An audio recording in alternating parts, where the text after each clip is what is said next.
So, where are we today? Today we are taking a riverboat cruise down this beautiful river. Ah, what river would that be? The Savannah River? Correct. We are taking the Savannah River Queen down the Savannah River. Yep, this River. is right next to River Street because right. it's on the river. There you go. There's a beautiful view. Yeah. We're getting ready to pull away from the docks here very shortly. See what they have otherwise. And we're on the back of the boat. And it should be good. It should be good times. It's good weather. It's mostly cloudy, but it's not supposed to rain. And partly sunny. Once in a while, the sun pops out. Look. See all that equipment down there? Yeah, I see that. They're going to be filming a movie here tonight. They are. What's the name of that movie? You remember? I believe it's a Peacemaker. I think so. And it's supposed to have John Cena. John Cena is supposed to be in it. Are you going to be hanging out here later, trying to be an extra?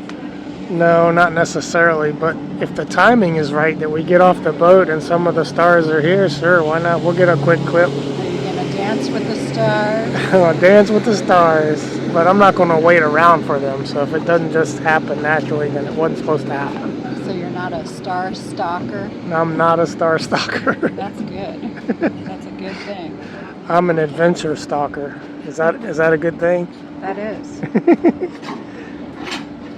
Look, when you're walking on the dock, always watch your step.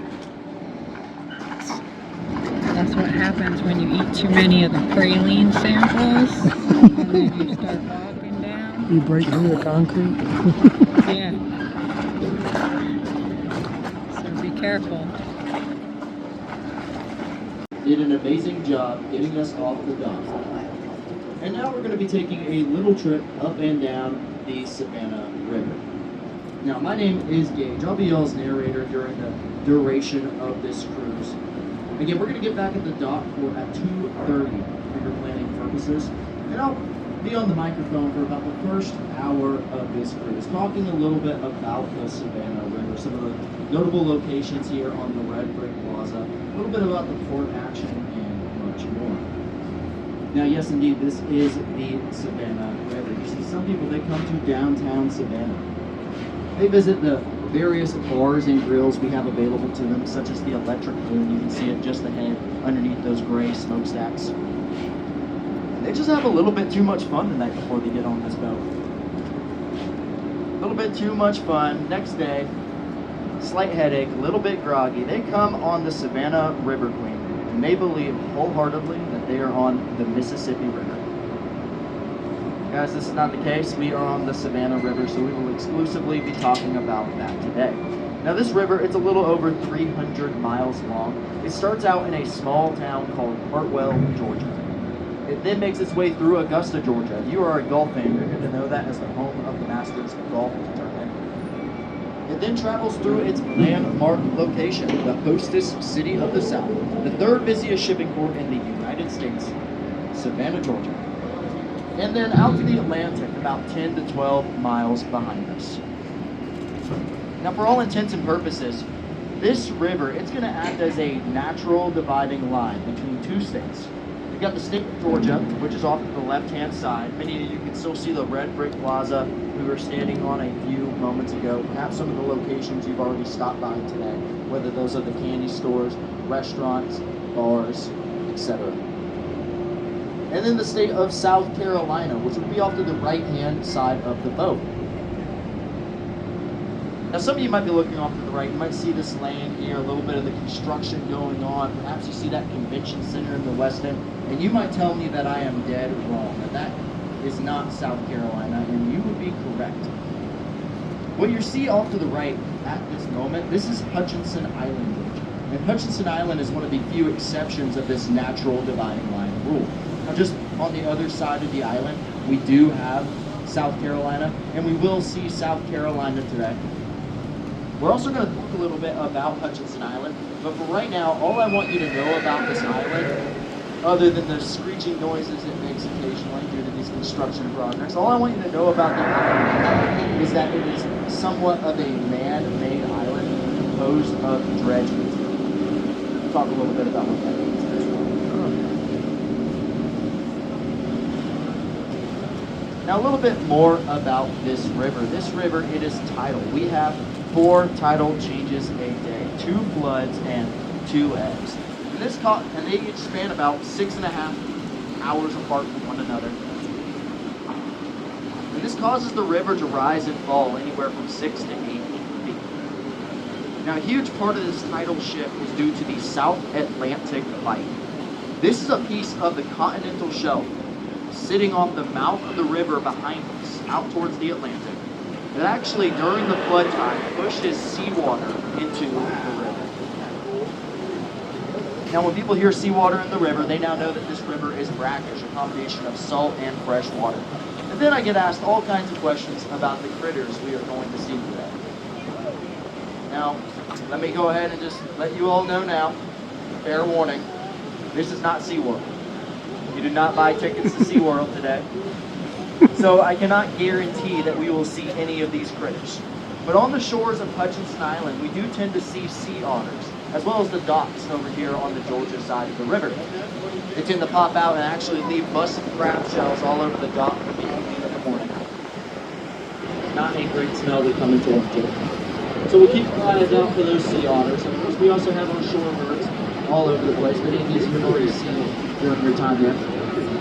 On Hutchinson Island itself, speaking of birds, near the tip of the island, which we'll pass by later on today, we do have bald eagles that like to hang out on the power line all the time. So hopefully we see our bald eagle friends as well. On Hutchinson Island, we also do have a lot of alligators. We're going to talk a little bit about that later as well. And then in the water itself, we do have bull sharks. Very aggressive these bull sharks are. You're not going to see any of these sharks today, very unlikely. However, if you do see a dorsal fin pop out of the water, that is actually because of the Atlantic bottlenose dolphin. We see dolphins in the river just about every single day. It's pretty fun, pretty cool. We'll keep our eyes out. Now, I cannot look everywhere at once, so I'm going to enlist the help of everybody aboard today. If you do see a dolphin, make sure you point, shout, scream dolphin, so I can let everybody else aboard know where to look. Sound good? Perfect. I mentioned earlier that we are the 3rd busiest shipping port in the United States. That follows behind LA, Long Beach, and New York, New York. However, we are the fastest growing container port in the United States as well. And that's all going to be thanks to the Garden City Container Terminal ahead of us. Many of you can already see the series of cranes off in the distance. The large container ship docked underneath these cranes. Now these large container ships, they have a few obstacles to consider here in the port. One of which we are about to pass underneath right now. This is the Eugene Talmadge Memorial Bridge. Now this bridge here, it has a clearance of 185 feet at high tide. This allows for most ships that pass I get it. They move closer to the wheelhouse. See how this does for us. Testing. 1, 2. Testing. Test. We good now? Perfect. Hear that. Perfect. Again, 185 feet at high tide. Most vessels can pass underneath the bridge with no issues at all. Now, as we pass underneath this bridge, you might notice the concrete pillars of the old bridge that once stood here. Now, this bridge here, it only had a clearance of 135 feet at high tide. It was the Acton Bridge from the 1950s to about the late 80s, when inside of a single month, 2 container ships had actually struck the concrete of that bridge. And this was because those container ships were continuing to grow every year, every month. And so the port here, they had a very important decision to make. They could either get out of the shipping industry, call it quits, be done, give it all up, or they could build a new bridge, which is, of course, exactly what they did. A little bit more about the bridge in just a minute. As Captain Gabe turns us around here in the river, those of you on the starboard or right side of the boat are going to see that Garden City Container Terminal. Just upriver from here. That large container ship dock there. Sir, nice haircut. Looking good. I feel that. Again, you guys can see the large container ship docked underneath there, and the series of cranes. They have 52 cranes at the terminal. And these crane operators, they are extremely efficient, able to pick these containers to their next location, set them down at within 60 to 90 seconds.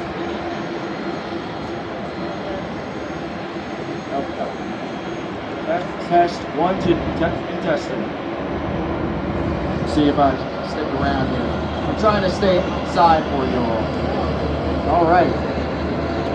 Again, these crane operators able to move these containers within 60 to 90 seconds time. And this allows the port to move over 300,000 containers each and every month.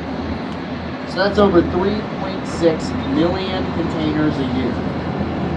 And these container ships themselves, they can get up to 1,300 feet long, 165 feet wide, and they can carry anywhere from 5 to 8,000 of these containers per port.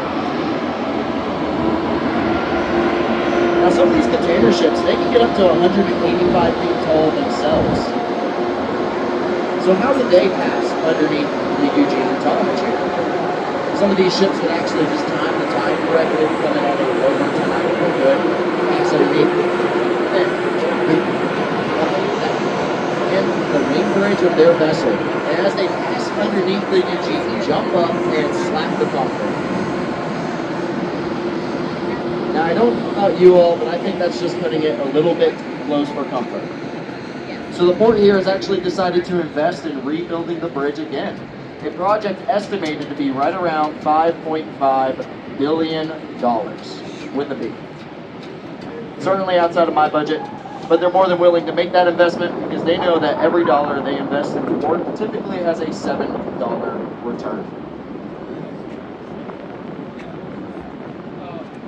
Now what is exactly far inside of these containers? I'll tell you a lot of stuff.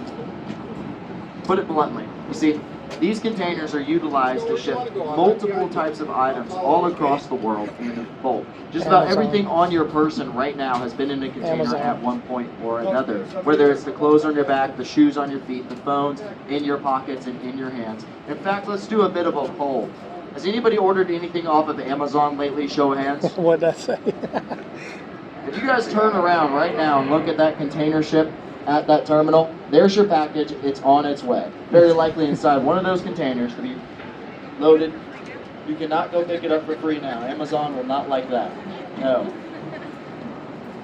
It's going to be loaded onto the back of a semi-truck, driven across all of the interstates here in the United States, delivered to your nearest Amazon warehouse distribution center so it can end up on your front doorstep. Very convenient times we live in, right? Now again, off to the right, we are approaching the Red Brick Plaza. There's going to be quite a few locations here I want to highlight. Starting off with this first building, this is Plant Riverside. Now Plant Riverside was constructed as a coal-fired power plant, operating many of the utilities here. It was of course replaced with modern methods, however the building it still stood. And some contractors came to this location and decided to turn it into a nice luxury hotel. Okay. So now today it is Plant Riverside JW Marriott. Now some of you are staying in this hotel during your time here in Savannah, so this is not news to you. But for those of you who do not know, the lobby of this hotel is a museum that you can visit completely for free. They have all kinds of statues, relics, and geos from all across the world. Definitely a fun time. Speaking of fun time, you see that building there with the gray smokestacks at the top, that white building? That is the Electric Moon Bar and Grill. Now for all of my adults aboard, if you're like me and you like to mix alcohol with playground equipment, this bar was built for you. There we go, I got a few laughs out of that. They've got slides going from one level to another. Those slides take you to even more playground equipment you can sip your mimosas on. And of course that back patio overlooking the river. Definitely a fun time. I will see you all there.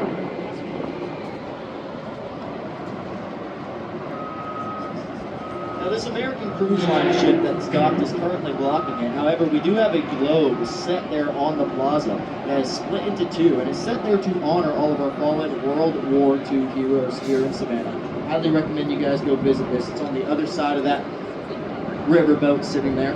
And with that being said, can we take a moment to do a huge round of applause for any active duty military we have aboard today, any military veterans, and any military families. Thank y'all so much. We appreciate y'all. Thank you. Now we have the Hyatt Regency there itself. Now this building, it's not historic in nature, but where it sits is one of the most historic locations. This is exactly where James Edward Oglethorpe arrived in 1733. Now upon his arrival here, he met with Chief Tomachichi, the leader of the Yamacraw Indian tribe, and together they formed a relationship based on barter and trade. Now how did they do this? They had the assistance of a woman named Mary Musgrove, who was born of Creek and English descent over in South Carolina. She was able to translate for Tomachichi and Oglethorpe, not just the words they shared, but the cultural differences as well, being a huge asset to this friendship. Now, over time, Oglethorpe was able to barter for the land of Savannah. When he did, Savannah became the first planned city in the United States, being built around 24 squares, 22 of which still exist today. Many of y'all know about Chippewa Square, where Forrest Gump sat at all those years ago. We also have Wright Square, where there's a statue or a monument to honor Chief Tomachichi. Now off to the right here, just beyond that American flag, you're going to see a black walkway spanning from one side of the bluff to the other. This is known as Factors Walk. Now Factors Walk is where the factors, or the cotton brokers of the time, would set the price for cotton. Now they were not just setting the price for cotton here in Savannah, they were actually setting it worldwide. Savannah was so influential in the cotton industry, it was even referred to as King Cotton.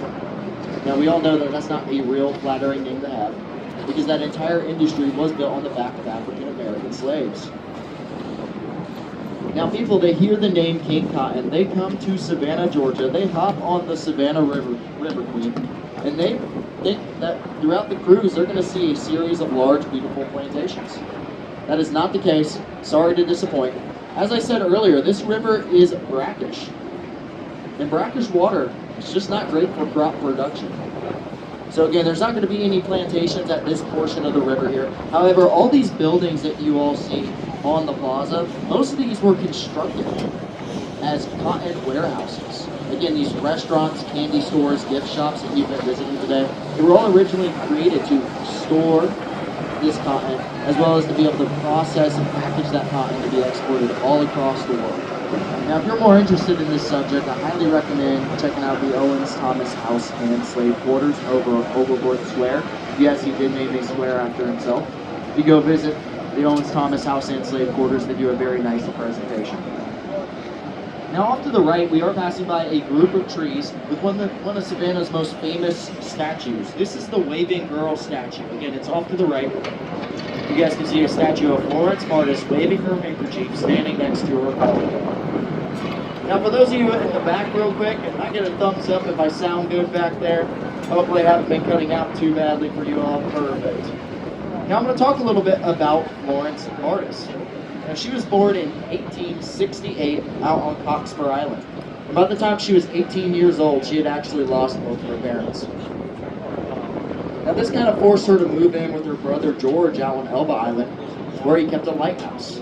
Now maybe out of just sheer boredom from being on a lighthouse all day, or an island all day, or a genuine fascination with these ships here, she began this tradition of waving to these ships as they arrived here in Savannah, greeting them. Sometimes if these ships passed by close enough, she would shout to them, ask them questions about where they're going, where they're coming from, what they're transporting. And she kept all this information inside of a series of logbooks over the years. Now Florence was so dedicated to greeting each and every passing ship, she even had her dog trained to wake her up in the middle of the night so she did not miss a single vessel. Now Florence ended up becoming kind of world famous in the sailor community for this. These sailors, already a bit of a superstitious bunch, they started to associate Florence as a beacon of hope, that they had successfully arrived here in Savannah. And these sailors would also bring her gifts. It's rumored that she even received a live llama from Peru. Now Florence kept this going for 40 long years, until her brother became too old to man the lighthouse and they both had to move further inland. Now, for any of you who have taken the various trolley tours we have here in Savannah, perhaps this is not your first time here, or maybe you even live in the city, you might have actually heard a different story about the Waving Girl. somewhat of a tragic love story, right? Goes along the lines of Florence met a young sailor who she fell head over heels in love with. And this sailor told Florence, he said, "Florence, baby, I'm going to make one last trip out to sea. I'll be gone for a few months, and when I come back, you and I were going to get married, buy some land, build a house, have a bunch of beautiful babies, and we're going to live happily ever after." He kind of sold Florence the dream. He got on his boat, sailed away, and he never came back. And left Florence waving at ships for 40 years, hoping that her lover was a born woman. Again, kind of a sad story there. Now, in her later years, Florence was found and she was interviewed, and she was asked two main questions we like to cover on the Savannah River Cruise. One was about the logbooks that she kept over the years. Historians wanted these logbooks. They wanted to learn more about the port traffic during her time as the waving girl. However, we are not going to know any more information, and that is because she owned all of those logbooks. And the reasoning for that was she kept them as sort of a personal diary as well. It had a lot of private information in there that she did not want to do for years to come. I say fair enough, because we are talking about her today. Now, the second question she was asked was about the love story. Is it true that you fell in love with a sailor who never came back? And she said, no. Denied the whole story, said it's not true. Said she was just fascinated with these ships here. Exactly, Miss Chantel, exactly. You know, me and Miss Chantel have a personal theory that maybe Florence might have just been a little bit embarrassed to admit that she waited for 40 years for a guy who never came back. So you know what? We're going to go ahead and do a bit of a poll. Feel free to participate, all of you on the third deck on the right-hand side, everybody who I can see here. Hello. Feel free to participate in this poll. If you would wait for 40 years for your lover, 40 long years for your true love, not knowing if they planned on returning, 40 years for perhaps the person sitting or standing next to you right now. Put your hand up high. Let's see. Who'd wait for 40 years? So we've got quite a few liars on the right. Perfect. If you have your hand up right now and I can't see you, just know you are lying to everybody and yourself. That's going to be our story there of Florence Martis, y'all. Now, off to the right, you guys can see that we have approached more port traffic here. This is the East Coast Terminal. Now, on the other side of this terminal, you will see that rail cart system. That rail cart system, of course, is meant to move items in and out of this port. However, I am convinced that it is strategically placed just to make me late for work. Cuts me off as I get off of Harry Truman onto President Street. There's the train, red flashing lights. Now I'm 15 minutes late. It's a whole ordeal. Of course, I'm not too mad about it because I do understand how important it is here. It's going to move all of these items that are arriving here at the East Coast Terminal all across the United States. Now, these items are arriving here on what's known as a break bulk carrier. We're going to pass one right now. These ships, they are often distinct in that many of them have cranes installed on the vessel, so that way they can move their product without the need of a port. Again, for those of you aboard who want to get a look at this, it's on the right-hand or starboard side of the boat. In fact, it looks like they're utilizing some of these cranes right now. Now, these items on these break bulk carriers, they do not neatly fit inside of containers. These are going to be your building materials, natural resources. Think of logs, steel beams, gravel, gypsum, wood chips, things of that nature. These crane operators, they're going to take their time in comparison to that of the container crane operators, just because these items are often much more awkward and pose more of a risk of an accidental workplace event. Now, that red hole you see at the bottom of the vessel there, that will be completely submerged underwater once this vessel has reached maximum capacity. Now, many of these break bulk carriers, they are foreign flagships. Most of the crew is not going to speak too much English at all, except for the captain, who's kind of required to speak English, so that way he can communicate with all ship traffic. Now, any ship that comes into the Savannah River that is not from here is going to be boarded by a river pilot about 10 to 15 miles off the mouth of the river. And this river pilot is going to act as a local guide or expert for the pilot, for the captain of the ship. So, for example, it would be very helpful for an inbound vessel to know that right now the Savannah River Queen passes by the East Coast Terminal at this time today.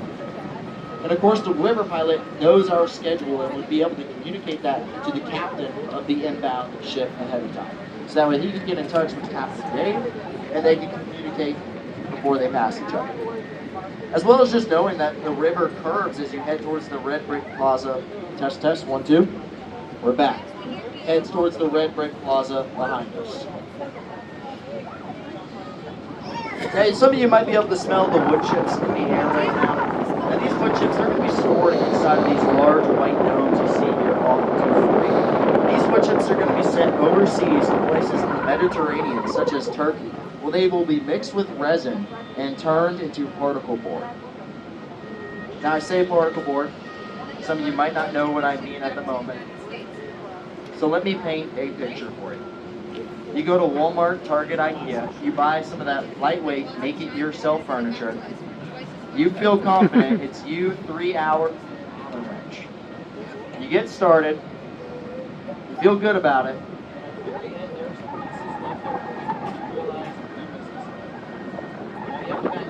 You do it all over again, and the drawers still don't come out right.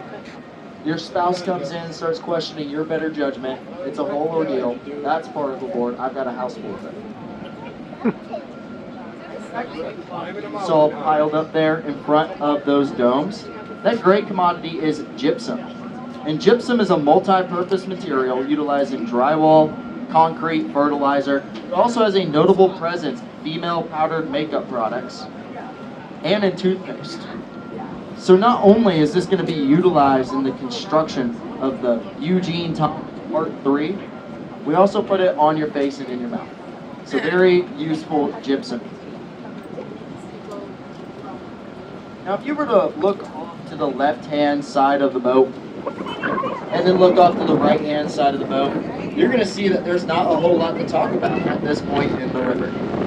Not very many sights to see. So I'd like to direct everyone's attention back to the river itself. Now I said some of these large ships have a few obstacles to consider here in the Savannah River. I talked about the Eugene Talmadge. I've talked about the curvature of the river behind us, the local ship traffic. I have not talked about the depth of the channel, the depth of the river.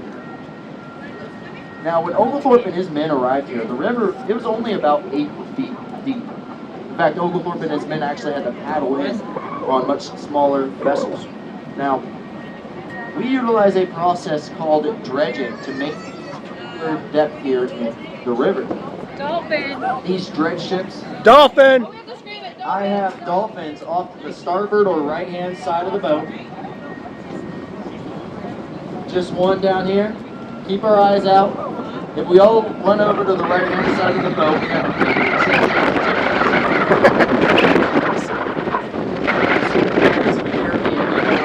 I think you saw the dolphin first. See your dolphin right over here. 2 more, 3 We more! got some straight ahead, Dolphin. off to the bow. It's ahead of us. There Dolphin! we go. Dolphin! Now these dolphins, they often... Do y'all know what you call a group of dolphins? Oh, great. Now sometimes these dolphins, they follow the tide as it moves in and out. I guess you would just call those tide pools, right? Few of the bad dolphins. What do you call a group of 3 dolphins? Tripod. Tripod. Okay, that was too easy. We call a group of dolphins just hanging out, chit-chatting, having a good time. Podcast. That was good. Good job. A podcast. Just having some doll fun with That's y'all. funny. I'm almost finished. Sometimes we even see the Miami Dolphins here in the river. You know who they are because they often just drop and fumble their food everywhere. If you're a Dolphins fans, don't hate me for that one. Again, keep your eyes out for the Dolphins here in the river. Hopefully we'll see a few more as well. Again though, these dredge ships, they're going to utilize a drill to dig up all that dirt and silt from the bottom of the river. And then use a series of vacuum tubing to suck it all up, transport it elsewhere. And this process goes on in the river 24/7, 365 days a year. There is no stopping the dredge. And it has allowed us to maintain 47 feet deep at low tide. 47 feet deep at least. For reference, that is about 412. Check, check, 1, 2. Check.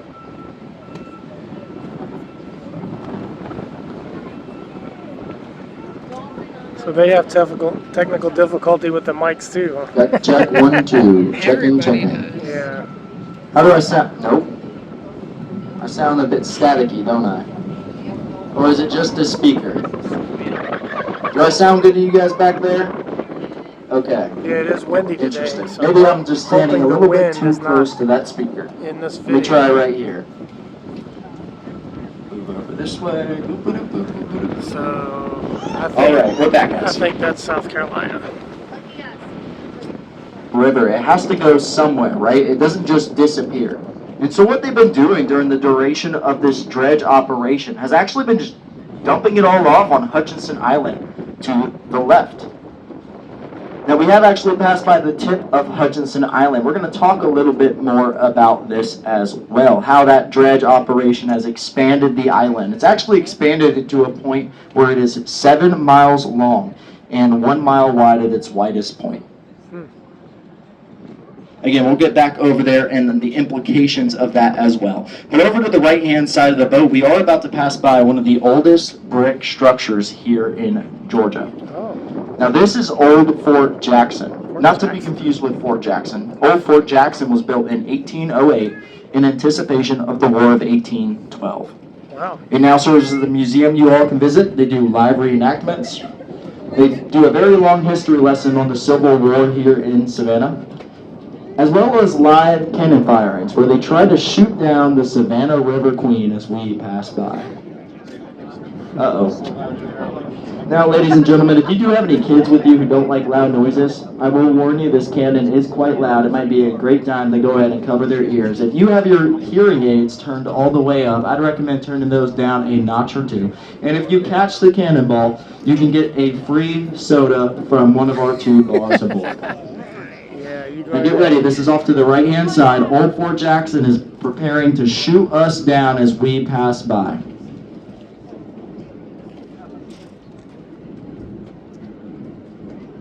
Misfire.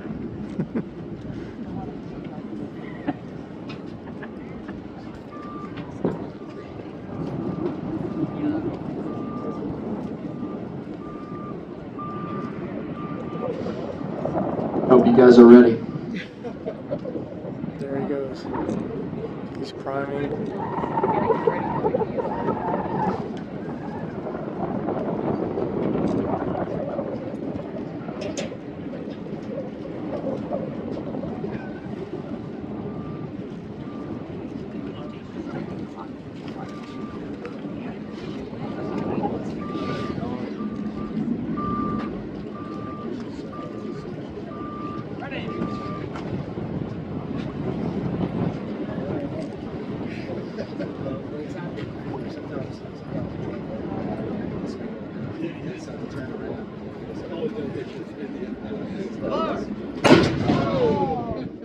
Wow. That was pretty loud. Everybody give him a huge round of applause. Thank you, Captain Dave. Just give him a huge round of applause there so they can hear you.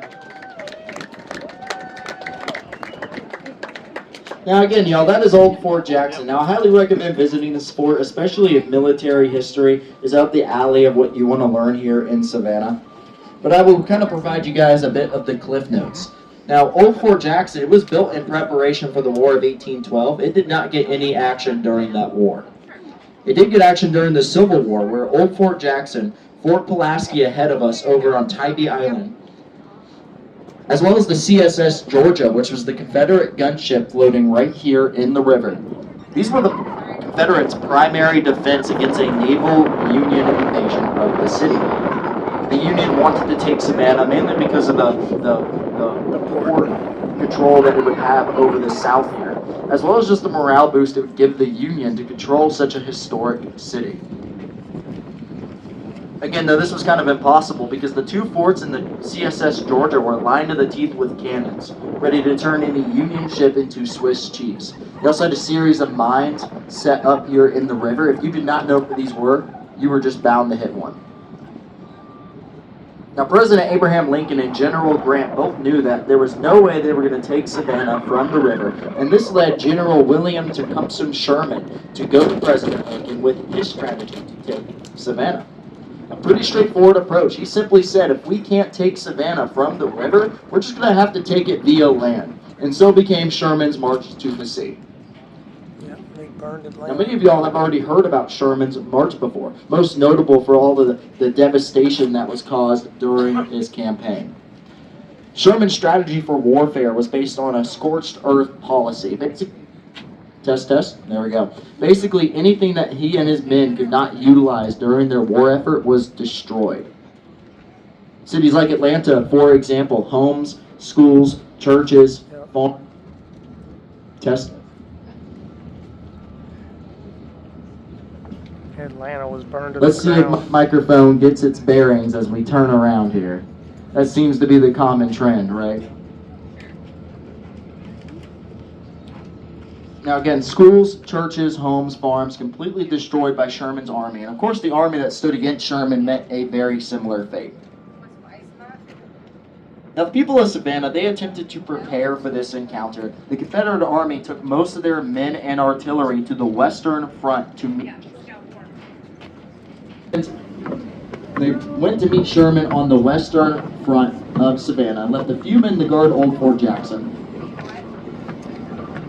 And of course, Sherman ended up destroying the Confederate army on that western front. They ended up surrounding the city of Savannah. And this left the mayor to have to surrender.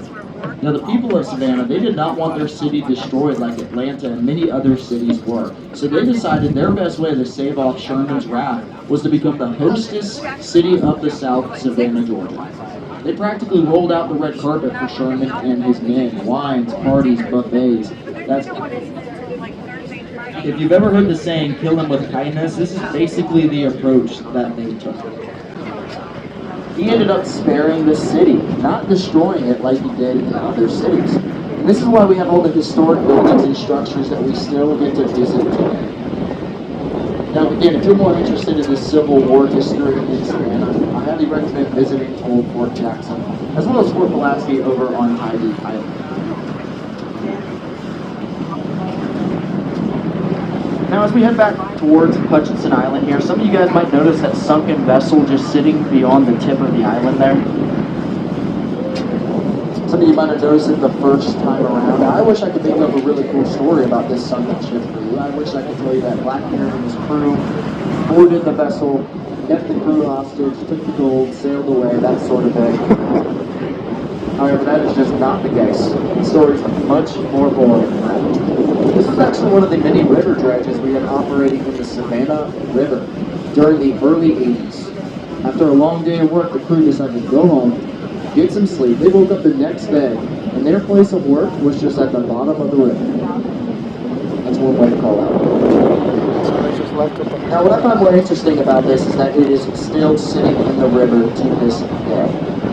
And that is because that sunken dredge is sitting in the back of the river, which is, it's called the back river, that area between Hutchinson Island and South Carolina, because it's not being utilized by any port traffic. There's no dredging going on over there. That sunken ship is just not in the way of any operation, so nobody has claimed the expense of picking it up. Now, one plus side to all this is during the sunset cruises in our summertime, when the sun sets much later in the evening, the sun actually directly sets over that sunken dredge. It makes for a very nice photo you can take here on the Georgia River.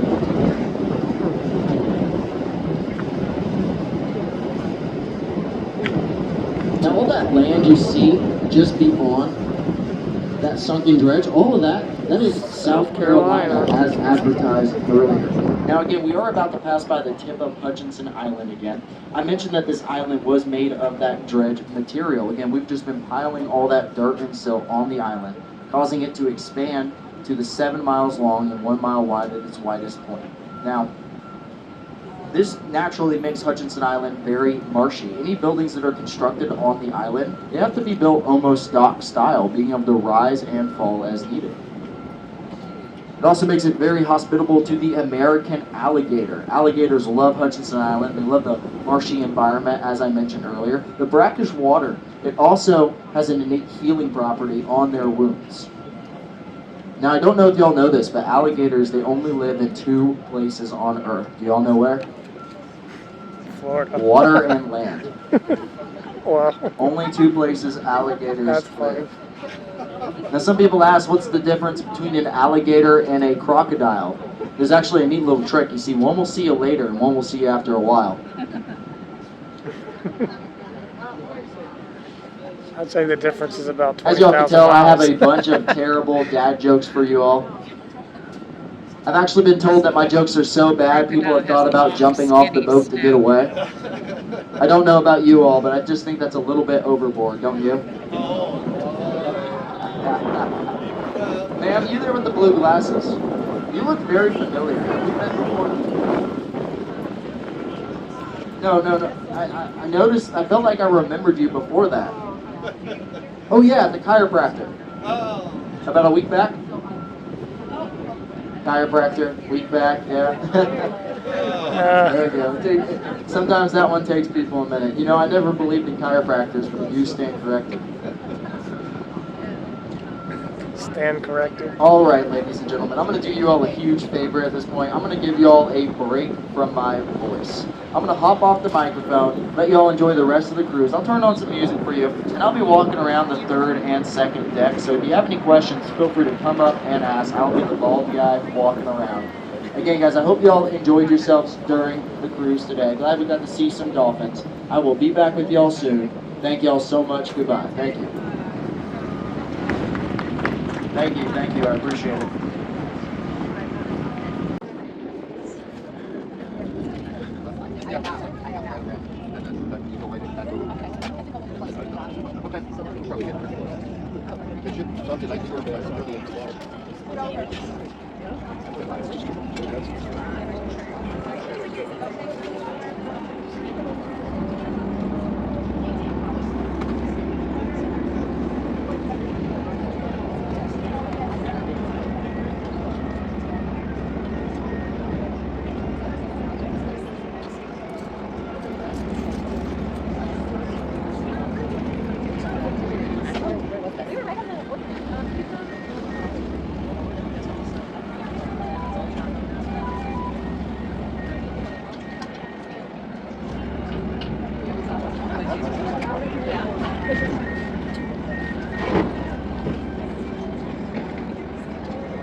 I got break. I would call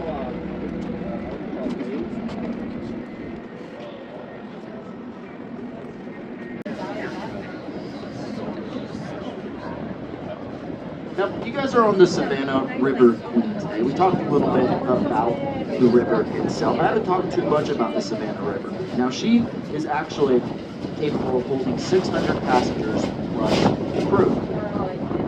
Now, most of the time, we actually use the Savannah River Queen as our boat for private events, corporate charters, things of that nature. We normally operate off of the Georgia Queen, the large boat you can see docked next to the Hyatt Regency ahead. Now, the Georgia Queen itself has actually been booked currently for an HBO series. I'm sure if you do your own research, you might be able to find out some details about what series this is. Certain actors that could be inside of the city itself. Now the Georgia Queen itself is capable of carrying 1,000 passengers plus crew. We do sightseeing cruises, very much like the one you guys are on right now, sunset cruises, luncheon cruises, dinner cruises, and my favorite, the gospel cruise. All kinds of events. Next time you're in Savannah, feel free to book another cruise with us. different experience, and you guys can have a whole lot of fun on the boat as well. We also do certain holiday events, also like 4th of July, St. Patty's Day, stuff like that nature. Some of you guys might actually recognize the boat you are all sitting on right now. There's quite a lot of filming that goes on here in Savannah. Obviously, we all know about Forrest Gump. Now, this boat here, the one that you're all standing on, the Savannah River Cruise, was actually featured inside of a Netflix TV show, one that you might all know. Do I have any fans of the show Ozark aboard the boat today? Now, if you remember correctly, there was the Big Money Casino boat in the show, and you are standing on that vessel right now. The Savannah River Queen acted as the Big Money Casino boat in the show. We had the entire cast and crew of that show aboard the Savannah River. It's quite a cool experience for all of us crewmates. Now, if you remember correctly, in this show, there was another casino, a large competition casino, that at the end of one of the episodes exploded into pieces. Does that ring a bell for you, Ozark fans? I see a few heads nodding. Now, of course, that was not the Savannah River Queen. That's actually going to be the Georgia Queen ahead of us. Again, our normal operating boat, day-to-day operating vessel. We had her tied up over at the Westin Hotel on Hutchinson Island, and had all kinds of pyrotechnicians and CGI experts make this boat, or make that boat look like it went up into flames. Now, I will admit, after a long day of work, me and the crew, we like to get together, grab the projector, grab some popcorn. We will turn on Season 3, Episode 2 of Ozark. Watch that particular clip of the Georgia Queen exploding over and over and over again. It is good for our mental health here on the boat, but we're always glad to come back the next day to see the Georgia Queen still intact, ready to do amazing cruises for all of our Savannah visitors.